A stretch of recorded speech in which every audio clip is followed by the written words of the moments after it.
की मुख्यमंत्र्यांचा चेहरा पडलेला होता, त्यांचा आवाज असा भारदस्त किंवा नाकातला येत होता. तर साहजिकच आहे त्याला कारण आजच सकाळी माझी जी कोविड टेस्ट केली ती कोविड टेस्ट पॉझिटिव्ह आलेली आहे. त्याच्यामुळे हा काही इतर कशाचाही दुष्परिणाम नाही, तर तो कोविडचा जो काही एक दुष्परिणाम असतो तो आहे. असो, बऱ्याच महिन्यांनंतर मी आपल्यासमोर आल्यानंतर नेमकं बोलणार काय आहे. बोलण्यासारख्या गोष्टी बऱ्याच आहेत, थोड्याफार मी आता बोलणारच आहे. हेही आपल्याला माहिती आहे की कोविडचा विषय निघाल्यानंतर कोविड काळामध्ये जी काही आपण लढाई कोविड बरोबर लढलो, प्रसंग बाका होता. मला तर प्रशासनाचा कसलाही अनुभव नव्हता आणि तशा त्या कठीण काळात म्हणजे कोणीही तोंड देऊ शकलेलं नव्हतं किंवा ज्यांच्या अनुभवाला हा कोविड आला नव्हता, अशा प्रशासन माहिती नसलेल्या माणसाच्या वाटेला पहिल्या 2-3 महिन्यातच कोविड आला. मला जे काही करायचं ते मी प्रामाणिकपणाने त्याही वेळेला केलं. कोविडपासून सावध कसं राहायचं, काय काय करायचं हे मी तुम्हाला का सांगतोय, कारण त्या दरम्यानच्या काळात जे काही सर्वे होत होते त्या सर्वेमध्ये देशातील सर्वोत्तम 5 टॉप मुख्यमंत्र्यांमध्ये तुमच्या सगळ्यांच्या मेहनतीमुळे आणि तुम्ही दिलेल्या सहकार्यामुळे महाराष्ट्राच्या मुख्यमंत्र्यांना तो एक त्याच्यामध्ये ती गणना केली गेली. साहजिकच आहे आत्ताचा विषय कोविड हा जरी असला तरी तो विषय मी घेऊन तुमच्यासमोर आलेला नाहीये. मी आलेलो आहे काही वेगळे मुद्दे घेऊन. जे काही मुद्दे गेल्या काही दिवसांपासून प्रसारमाध्यमातून आपल्यासमोर येत आहेत, मग ते शिवसेना आहे, ही शिवसेना बाळासाहेबांची आहे का, शिवसेनेने हिंदुत्व सोडलं आहे का, मग ही शिवसेना नेमकं कोण चालवतोय, मुख्यमंत्री भेटत का नाहीत. मुख्यमंत्री भेटत नव्हते, मुख्यमंत्री म्हणजे मी, हे गेल्या काही दिवसांपूर्वी सत्य होतं. ह्याचं कारण जी माझी शस्त्रक्रिया झाली होती तो अनुभव काय होता, त्या अनुभवाचं एक वर्णन नाही मी करत बसणार, पण त्याच्यानंतरचे 2-3 महिने हे फार विचित्र होते. मी कोणालाही भेटणं शक्य नव्हतं, म्हणजे भेटू शकत नव्हतो. म्हणून तो जो काळ होता तो मुख्यमंत्री कोणाला भेटत नाही हा मुद्दा बरोबर आहे. पण त्याच्यानंतर मी आता भेटायला सुरुवात केलेली आहे. जी काही कामं, बरं असंही नाही की मी भेटत नव्हतो म्हणजे कामं काही होत नव्हती. मी माझी पहिली कॅबिनेट मीटिंग ही हॉस्पिटलमध्ये बाजूच्या खोलीतनं अशीच ऑनलाईन केली होती आणि त्याच्यानंतर काम हे अव्यवहातपणे सुरू आहे. शिवसेना म्हणाल तर शिवसेना आणि हिंदुत्व हे दोन घट्ट एकमेकांमध्ये गुंफलेले जोडलेले हे शब्द आहेत. शिवसेना कदापि हिंदुत्वापासून आणि हिंदुत्व कदापि शिवसेनेपासून दूर होऊ शकत नाही. कारण शिवसेना प्रमुखांनी जो एक कानमंत्र दिलेला आहे की हिंदुत्व हा आमचा श्वास आहे. म्हणूनच गेल्या एक 8-15 दिवसापूर्वी आदित्य, एकनाथ शिंदे, त्याच्याबरोबर आपले काही आमदार, खासदार, मंत्री हे अयोध्येला जाऊन आले. हिंदुत्वासाठी काय काय केले, कोणी कोणी काय काय केले हेही बोलण्याची आता वेळ नाहीये. पण हिंदुत्वाबद्दल मी विधानसभेत, विधिमंडळात बोलणारा कदाचित पहिला मुख्यमंत्री असेल. मग नेमकं झालंय काय, ही शिवसेना कोणाची आहे. काही जण असं आरोप करतायत की किंवा असं भासवण्याचा प्रयत्न करतायत की आता काय बाळासाहेबांची शिवसेना राहिली नाही. ठीक आहे ना, बाळासाहेबांची शिवसेना आणि आत्ताच्या शिवसेनेत फरक काय नेमका, असं काय मी नेमकं केलेलं आहे की शिवसेना ही बाळासाहेबांच्या विचारापासून दूर जात चाललेली आहे. त्यावेळेला जे विचार होते तेच आपण पुढे नेत आहोत. बरं, त्याच्यानंतर म्हणजे आपल्यातून बाळासाहेब 2012 साली गेले. 2014 साली आपण एकाकी लढलो होतो. तेव्हाही आपण हिंदूच होतो, आत्ताही हिंदूच आहोत, उद्याही हिंदूच राहणार आहोत. मुद्दा, विचार हा तोच राहणार आहे, तोच असणार आहे. पण 2014 साली सुद्धा जी लढलेली शिवसेना होती आणि जिने एकट्याच्या ताकदीवरती प्रतिकूल परिस्थितीत 63 आमदार निवडून आणले आणि ते 63 आमदार आल्यानंतर त्यातले काही नंतर जे मंत्री झाले ती सुद्धा शिवसेना बाळासाहेबांच्या नंतरची शिवसेना होती. आणि त्याच्यानंतरची आत्तापर्यंतची वाटचाल म्हणजे मग मी आता गेली 2.5 वर्ष मी स्वतः मुख्यमंत्री आहे. माझ्यासोबत पहिल्या आणि आत्ताच्या मंत्रिमंडळातले जे काही सहकारी आहेत ते सुद्धा त्याच बाळासाहेबांच्या शिवसेनेतले सहकारी आहेत. म्हणजेच काय की पहिल्या प्रथम शिवसेना, हिंदुत्व, शिवसेना कोणाची, शिवसेनेने हिंदुत्व सोडले का, शिवसेना बाळासाहेबांची राहिली नाही का, मग आम्हाला ती बाळासाहेबांची शिवसेना पाहिजे. मग मधल्या काळामध्ये जे काय सगळं मिळालं ते बाळासाहेबांनंतरच्या शिवसेनेने दिलं, हे मी म्हणेन कृपा करून लक्षात ठेवा. मग आता मुद्दा काय आहे की सध्या राज्यामध्ये काय चाललेलं आहे. आपल्याला सर्वांना कल्पना आहे की शिवसेनेचे काही आमदार गायब, अमुक गायब, तमुक गायब, गेले कुठे. पहिले सुरतला गेले, त्याच्यानंतर आता म्हणतात गुवाहाटीला गेले. आता त्यातल्या काही आमदारांचे आपल्याला फोन येत आहेत, आम्हाला इकडे आणले गेले, आम्हाला परत यायचंय. आपल्यामध्ये इथे असलेल्या आमदारांना काही फोन येत आहेत. मला त्याच्यामध्ये जायचंच नाहीये. हे जे माझं मनोगत आहे ती मी अवघ्या 5 मिनिटात संपवणार आहे. आणि ते एवढ्यासाठी की काल परवा जी आपली एक निवडणूक झाली विधान परिषदेची, त्या विधान परिषदेच्या निवडणुकीच्या आदल्या दिवशी हॉटेलमध्ये सगळे आपले आमदार होते. मी तिकडे गेलो आणि म्हटली काय परिस्थिती, ही कोणती लोकशाही, ज्यांना आपण आपलं मानतो, शिवसैनिक मरवर मारतात, राबतात, निवडून देतात. जनता सुद्धा शिवसेनेच्या विचारावरती विश्वास ठेवून त्यांना निवडून देते. आणि आपली माणसं ह्यांना सुद्धा आपल्याला एकत्र ठेवावं लागतात का. अरे हा कुठे गेला बघा, तो कुठे गेला बघा. मग मध्येच कोणतरी गायब होतो, कुठे गेला होता, नाही मी जरा बाथरूमला गेलो होतो. म्हणजे बाथरूमला गेला तरी संशय. म्हणजे बाथरूमला म्हणजे असं म्हणतात की शंका ठीक आहे, पण लघुशंकेला गेला तरी शंका. ही कुठली लोकशाही, ही अशी लोकशाही काय मला आवडणारी आणि पटणार नाही. आणि मला वाटतं बाळासाहेबांनाही पटत नव्हतं आणि आपल्यालाही पटणार नाहीये. मला एक मुद्दा काय सांगायचा आहे की मला कशाचाही अनुभव नसताना जे काय घडलं, मी इच्छेपेक्षा जिद्दीने करणारा माणूस आहे. इच्छा असो वा नसो, पण एकदा जबाबदारी अंगावर आली तर ती जबाबदारी मी पूर्ण जिद्दीने पार पाडण्याचा प्रयत्न करतो. आणि त्याच जिद्दीने मी शिवसेना प्रमुखांना दिलेलं वचन पूर्ण करणारच हा निश्चय मनाशी बाळगून रणांगणात उतरलो.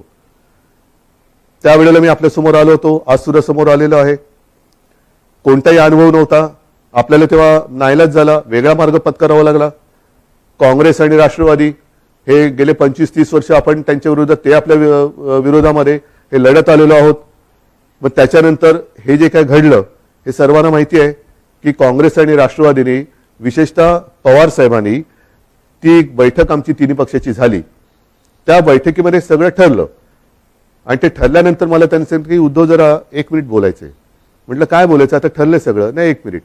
आणि बाजूला खोलीत गेल्यानंतर त्यांनी सांगितलं की उद्धव हे सगळं ठीक आहे, पण जबाबदारी तुम्हाला घ्यावी लागेल.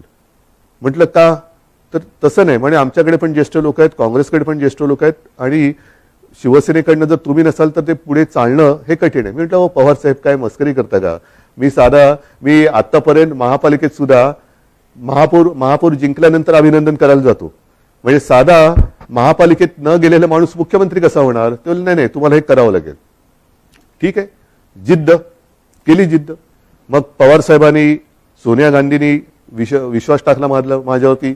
सोनियाजी सुद्धा मध्ये कधीतरी आपुलकीने फोन करत असतात, विचारत असतात.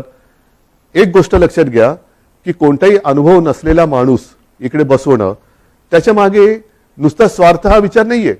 पण एक राजकारण म्हटल्यानंतर राजकारण कुठेही कसंही वळण घेऊ शकतं, पण त्या वळणाला सुद्धा अर्थ पाहिजे. उगाच काय ती रडकुंडीचा घाट जो म्हणतो ना, तिकडनं पोलादपूर पासून आपल्या ह्याला महाड पासून वरती महाबळेश्वरला जाताना रडकुंडीचा घाट, जो वळण वळण वळण वळण म्हणजे गाडी चालवता गाडीचा चालक हा रडकुंडीला येतो. तसं हे वळणदार राजकारण कोणाच्याच उपयोगाचं नाहीये. आजपर्यंत ह्या सगळ्यांनी मला खूप सहकार्य केलेलं आहे. प्रशासनाने तर कमाल केलेली आहे. प्रशासनाने तर मला सांभाळत काय योग्य काय अयोग्य हे सुद्धा सांगण्याचा प्रयत्न केलेला आहे. आज मी नेमकं काय बोलणार आहे, मला दुःख कशाचं झालेलं आहे, आश्चर्य कशाचं वाटलेलं आहे, धक्का कशाचा बसलेला आहे की काँग्रेस आणि राष्ट्रवादी म्हणाली की आम्हाला मुख्यमंत्रीपदी उद्धव ठाकरे नकोत. तो त्यांचा विचार आहे. दोन्ही पक्ष स्वतंत्र आहेत. ठीक आहे, सत्तेच्या तडजोडीसाठी आपण एकत्र आलो होतो असं जे काही इतर जण म्हणतायत, त्यांच्याप्रमाणे सत्तेच्या साठी आपण एकत्र आलो होतो. पण आज सुद्धा सकाळी कमलनाथजींनी मला फोन केला होता. कालच सकाळी शरद पवारजींनी फोन केला. मला म्हणाले उद्धव आम्ही तुमच्या सोबत आहोत. हा त्यांच्या भरोश्याचा विषय. पण त्यांनी भरोसा माझ्यावरती ठेवल्यानंतर माझ्याच लोकांना जर मी मुख्यमंत्री पदी नको असेल तर काय करायचं, हा मोलाचा प्रश्न आहे. माझीच लोक म्हणत असतील की ते ठीक आहे त्यांना हवे असतील पण आम्हाला तुम्ही नकोत. मग मला हेच म्हणायचंय की समजा माझ्या लोकांना, म्हणजे मी माझं म्हणतोय ते मला आता माझं आपलं मानतात की नाही मला माहिती नाही, कारण ते माझ्या समोर नाहीयेत. तर तुम्ही इथे येऊन बोलायला काय हरकत होती?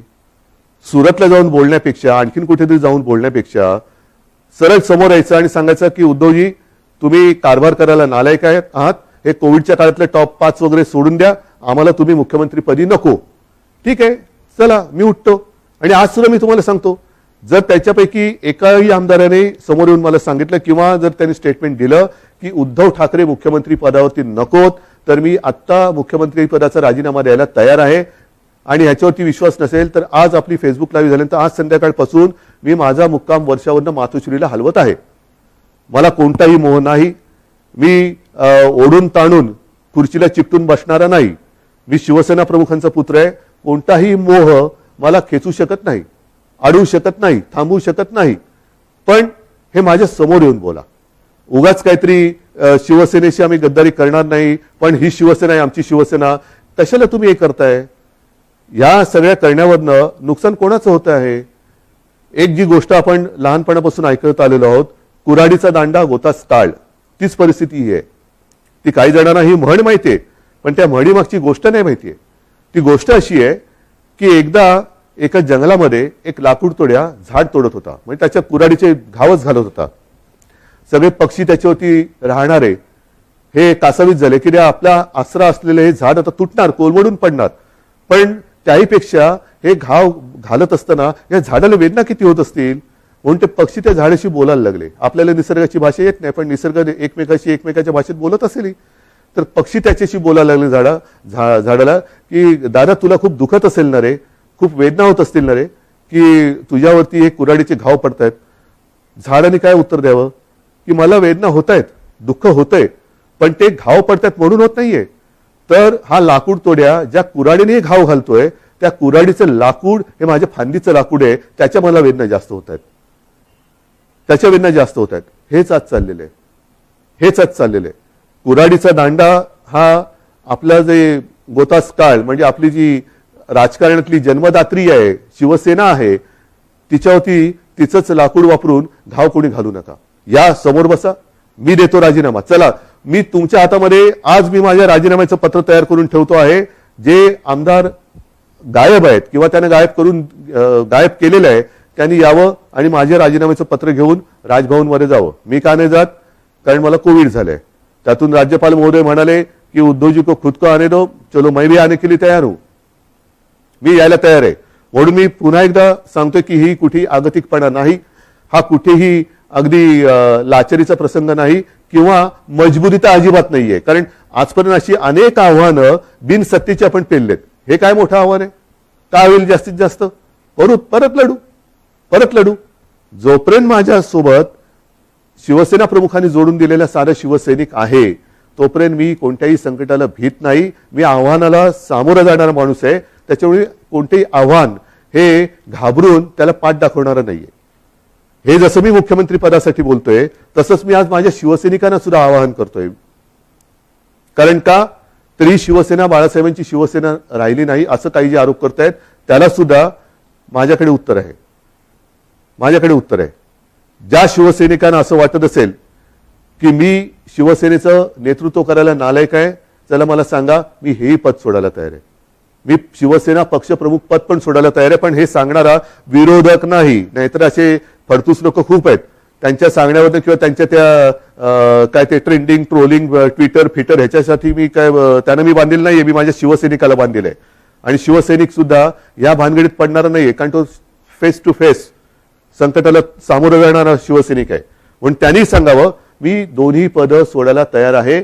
पण मी मुख्यमंत्रीपद सोडल्यानंतर जर शिवसेनेचा मुख्यमंत्री होत असेल मला आनंदाने मान्य आहे. पण त्याही पलीकडे जाऊन केवळ मी मुख्यमंत्री नको, दुसरा कोणी असला तरी चालेल, पण शिवसेनेचा म्हणजे उद्धव ठाकरे मुख्यमंत्री नको, दुसरा कोणी चालेल, चला तेही मला मान्य आहे. पण एकदा मला समोर येऊन सांगा. हे इकडून तिकडून नाही, आमचं तुमच्याबद्दल काहीच म्हणणं नाहीये. पण तसं नसेल तर जोपर्यंत मी खुर्ची अडून ठेवले तोपर्यंत काय होणार? काहीच होणार नाही.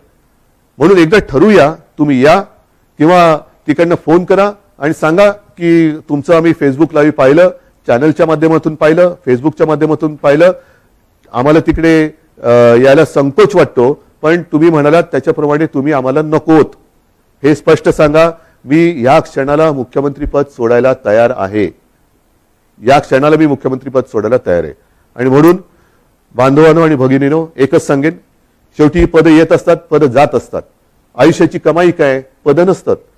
पदावरती बसल्यानंतर जे तुम्ही काही काम करता त्याच्यानंतर जनतेची प्रतिक्रिया काय असते ही आयुष्याची कमाई असते.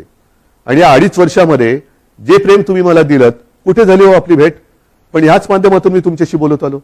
आणि अनेक जणांनी मला सांगितलं की उद्धवजी, तुम्ही बोलताना आमच्या कुटुंबातला एक माणूस आमच्याशी बोलतोय असं वाटतं. हे भाग्य मला नाही वाटत ह्याच्यापेक्षा आणखीन काय असू शकेल. ज्यांची ओळख पालक नाही, दूर कुठेतरी राहतात, अगदी मुंबईत राहिले तरी भेटीचा कधी योग येईल असाही भाग नाहीये. पण या माध्यमातून जेव्हा मी तुमच्याशी बोलतोय तेव्हा तुम्ही आमच्या कुटुंबातले वाटतात. हीच तर आयुष्याची कमाई आहे. आणि ही आयुष्याची कमाई माझ्यासाठी तरी भरपूर आहे. मुख्यमंत्रीपद हे तेव्हा अनपेक्षितपणाने आलं. आता सुद्धा मी याला चिकटून बसत नाहीये. जर तुम्ही सांगाल मी आत्ता त्याच्यावरनं पाय उतार तयार आहे. आणि हे माझं नाटक नाही, अजिबात नाटक नाही. कारण नाहीतर म्हणतील की काय हे असं करायचंच होतं. नाही, मला काय म्हणायचंय की तुम्ही संख्या किती कोणाकडे आहे हा गौण आहे विषय माझ्याकडे. शेवटी ही जी काही लोकशाही आहे त्या लोकशाहीमध्ये संख्या ज्यांच्याकडे अधिक असते तो जिंकतो. मग ती तुम्ही संख्या कशी जमवता? प्रेमाने जमवता, जोर जबरदस्तीने का धमक्या दटवण्या देऊन जमवता, हे नगण्य असतं. पण समोर उभी केल्यानंतर डोकी मोजली जातात आणि अविश्वास ठराव मंजूर किंवा अमंजूर होतो. मी ज्यांना माझे मानतो त्यांच्यापैकी किती जण तिकडे गेलेत, किती जण माझ्या विरुद्ध मतदान करतील? नाही. एकाने जरी माझ्या विरुद्ध मतदान केलं तरी ते माझ्यासाठी लाजिरवाणी गोष्ट आहे. आणि म्हणून मला एकही मत माझ्यावरती त्यांना अविश्वास ठराव दाखवण्याची वेळ येऊ नये म्हणून त्यांनी मला सांगावं. मी कुठेही त्या नावाचा उच्चार करणार नाही, वाच्यता करणार नाही. तुम्ही सांगा मी मुख्यमंत्रीपद सोडलं, बस. ह्याच्यावर आणखीन काय सांगू? मी माझं मन घट्ट करून तयारीने बसलेलो आहे. मात्र बांधवांना आणि भगिनींना एकच सांगेन की जे प्रेम तुम्ही आजपर्यंत दिलं, उद्या मी सांगितलेलंच आहे की मुख्यमंत्रीपदी माझी राहायची अजिबात इच्छा नाही. पण त्याच्यानंतर सुद्धा जेव्हा जेव्हा आपली भेटगाठ होईल ती मात्र जसा मी फिरत जाईन तशी प्रत्यक्ष होईल. तेव्हा मात्र तुम्ही हे दाखवत असलेलं प्रेम हे सदैव असंच कायम ठेवा.